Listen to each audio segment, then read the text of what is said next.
यहाँ के कायर, कमजोर और मौत जनप्रतिनिधि सबसे हम जानना चाहते हैं। सरकार होते हुए अब जनता को लवारिस छोड़ दिए, मरने छोड़ दिए और मौत के बाद अब घड़ियाली आंसू बहाने जाते हैं, राजनीति करने जाते हैं।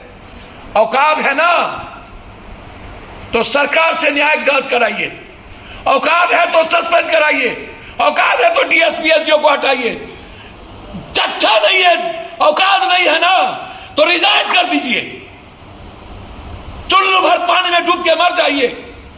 हिम्मत है तो दिखाइए पप्पू यादव को और कटिहार की जनता को कि 1200 के एमएलए घर घर में टॉर्चर कर रहा है। नामर्द जनप्रतिनिधि सब